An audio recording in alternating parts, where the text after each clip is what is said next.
Sa kabila ng pagsusulong ng ilan na ipagpaliban muna ang Bangsamoro parliamentary election sa harap ng pagkakaalis ng probinsya ng Sulu sa BARM, paghahain ng Certificate of Candidacy at CONCAN para sa inaabangang halalan sa rehiyon, nagsimula na ngayong araw. Si Luisa Erispe sa sentro ng balita. Yes, Luisa.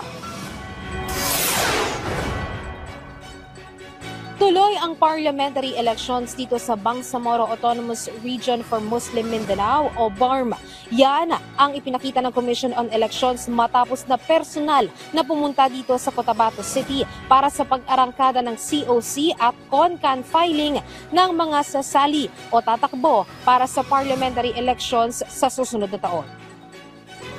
Sa kabila ng paglabas ng resolusyon ng Bangsamoro Transition Authority noong nakaraang buwan na hinihiling sa Kongreso na wag munang ituloy ang parliamentary elections sa 2025, nanindigan ng COMELEC na hanggat walang batas na nagsasabing isuspinde ang halalan sa BARM, tuloy na tuloy pa rin ito. At isa sa magpapatunay ay ang pag-arangkada ng COC at CONCAN filing ngayong araw sa rehiyon. Gusto natin ipakita na hindi naman napapa-apekto ang COMELEC sa mga maaaring ma-file na ganyan sapagkat again, hanggat walang batas na andun yung paghahanda ng Commission on Election. Tatapusin natin itong filing ng candidacy mula November 4 to 9 at therefore doon sa mga nag-agam-agam, nagdadalawang isip ang mga kababayan natin na andito mismo ang inyong komisyon and therefore we are willing and able and we will be accepting all your certificates of candidacy. Sabi ng COMELEC, inaasahan nila na posibleng may ilan na hindi agad maghahain ng kanilang kandidatura ngayong araw dahil nga sa maugong na posibleng pagdinig sa Kongreso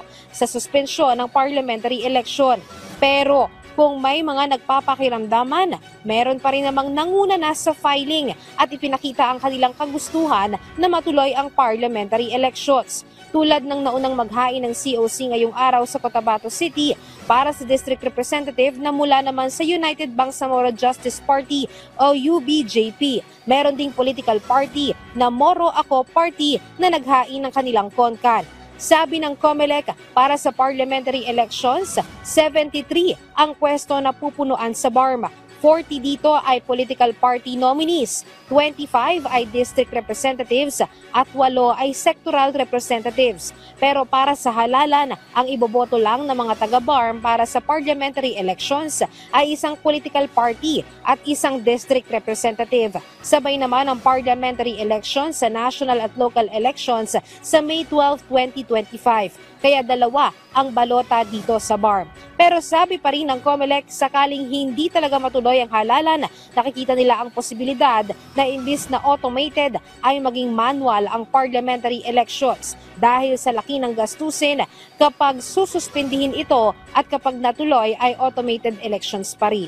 Mas mahal po kasi kapag automated. Kapag po nag-automated tayo dito sa Bangsamoro, baka po gastusan natin ng mga 3 bilyon piso.